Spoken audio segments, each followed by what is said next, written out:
Hello friends, this video on aldehyde ketones and carboxylic acid part 10 is brought to you by examfear.com. No more fear from exam.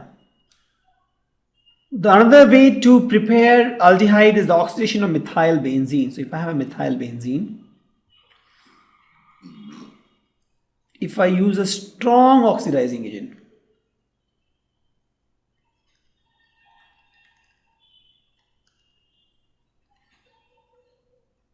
what you get is benzoic acid. But instead of strong oxidizing agent, if I use a weak oxidizing agent, see, aldehyde is somewhere in between, right? So for reduction and oxidation, in both case, we have to use weak. For example, if you see, the trend is something like this. You have a carboxylic acid. Let me draw here. Carboxylic acid. And then you have aldehyde. You reduce it, you get aldehyde. You reduce further, get alcohol. You reduce further, you get alkene. Similarly, from alkane, you oxidize, you get alcohol. You further oxidize, you get aldehyde. You further oxidize, you get carboxylic acid. This is somewhere in between. So even from carboxylic acid or carboxylic acid derivatives, you want to form aldehyde, you have to use weak reducing agent. Similarly, from alkanes, right, if you want to form aldehydes, you have to use weak oxidizing agent, right? Because if you use a strong oxidizing agent, you get carboxylic acid. See here, if I have this methyl benzene, if I use strong oxidizing agent, I get benzoic acid. But still, if I use a weak oxidizing agent, I'll get aldehyde. So please remember, for preparation of aldehyde, generally, even if you want to prepare by oxidation of alkanes, you have to use weak oxidizing agent. Or if you want to form this aldehydes by reduction of carboxylic acids and its derivative, you have to use weak reducing agent. For example, we have seen in the case of esters, we have used weak reducing agent. Correct? Also, we have used weak reducing agent in case of nitrites, right? So just remember that if you want to form aldehydes, either by oxidation or reduction, you have to use weak agents. Correct? So there are various options of weak oxidizing agent. For example, I have CrO2Cl2 you can use, or you can use CrO3. You can use any of these. Correct? So let's see option 1, that is CrO2Cl2. So let's see the reaction mechanism here. For I'm trying to use CrO2Cl2. I'll be using CrO2Cl2 actually here. This is my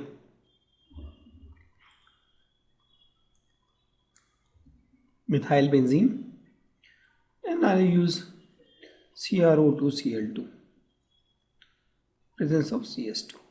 The two hydrogen will replace with CrO2Cl2. What I get is, this guy is a complex actually I'll getting. So this is what I'll get.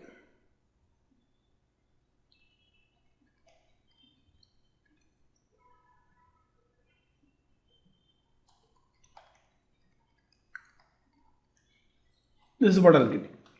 This is a complex compound. On this, if I do hydrolysis,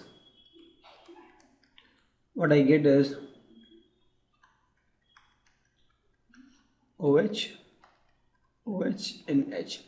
And this 2H had one water molecule will come out. And what I'll be getting is this compound. That is benzaldehyde. So instead of CrO3, you can use, instead of CrO2Cl2, I can use CrO3 also. I can show you the reaction mechanism for this. So this is my, again, methyl benzene. I have CrO3, high temperature. And we'll also use CH3CO2O. This also will use here. So with this, what I get is this compound CH.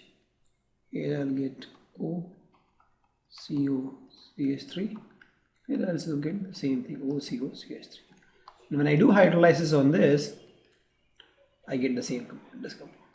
And from here I get the same one. Correct.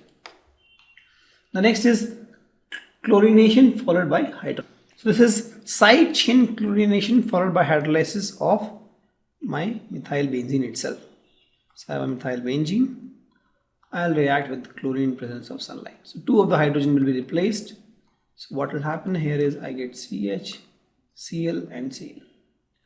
Now I'll do a hydrolysis, right? Or I can use mastic media.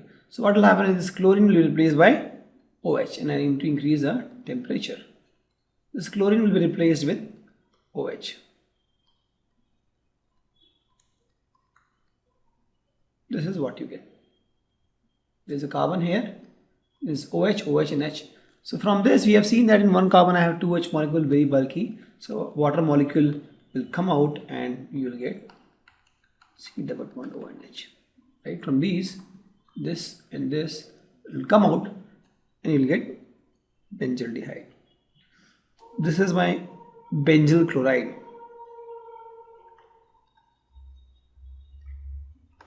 Right? And this is a commercial method to prepare benzaldehyde. First do chlorination followed by hydrolysis. Pretty easy, right? You have chlorination and then you have hydrolysis at a higher temperature.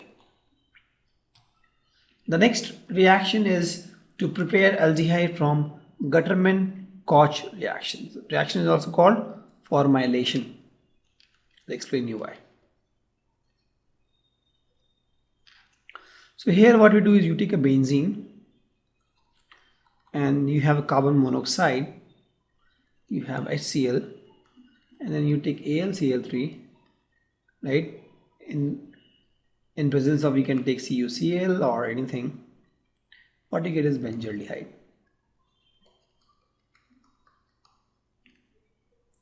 And here, if you see AlCl3, the moment you think of AlCl3, you must be thinking of Friedel-Crafts reaction. Right? So here actually that reaction is also part of the whole reaction. Right? So this reaction is called gatterman-gottch reaction. See, typically what happens is, I'll show you, I have a CO and in this I get HCl, H plus and Cl minus, and if you see oxygen has negative charge, carbon has positive charge, so this oxygen will attract this H and this chlorine will attract this carbon. So with this what you get is something like this, OH Cl.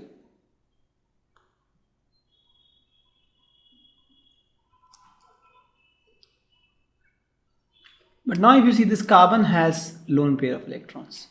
Here also it has lone pair of electrons. So it will not like to have this. What will happen, this bond will break and you get something like this. It will form a double bond. Right? This H will move here and form a double bond. This is what you will get. But if you see, this is very unstable. And on this, we will do a Friedel-Crafts acylation. So once I have this, I'll take a benzene ring and do a Friedel-Crafts acylation reaction in presence of AlCl3, right? So what it will happen is it will become AlCl4 minus, and this I'll show you what happens. This becomes AlCl4 minus and C double bond H plus, right? And on this you have a benzene ring. I think we have seen this reaction a couple of times. This benzene ring will attack this guy. There's hydrogen also here. So what will form is, let me draw it there. Okay. Here only I have to draw. There's a H, there's a COH, and this bond breaks. There's a positive charge here, right? Now to get back its resonating structure, to get back this aromaticity, this hydrogen will say, okay, I'll go out. And with that, hydrogen goes out in this fashion, and you get back your aromaticity and you get this. Correct? This is just a Friedel-Crafts acylation reaction. Pretty easy. Now the question is, if it is a Friedel-Crafts acylation reaction, what is so special about gatterman-gottch? The specialty here is this thing is very unstable. So gatterman-gottch reaction helps us to produce this. And on this reaction, it is a part of this reaction. On this is something which is very unstable. This is produced and immediately it is consumed by benzene. This is very, very unstable. So typically you don't get this in market. It's very, very unstable product.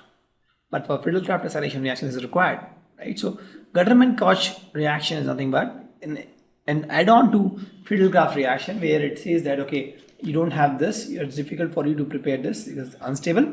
So let me give you a method to prepare this.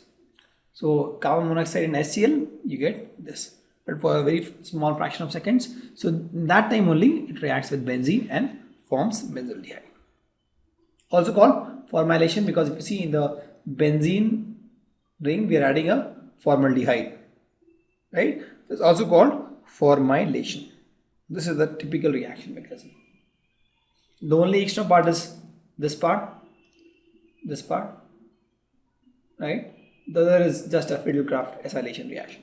Thank you. Visit our website examfear.com to watch more and more quality educational videos. You can also attempt free online tests that are there in our website. You can also get access to tons of free study materials, and you can also find free tutors and mentors in this website. Thanks a lot for watching.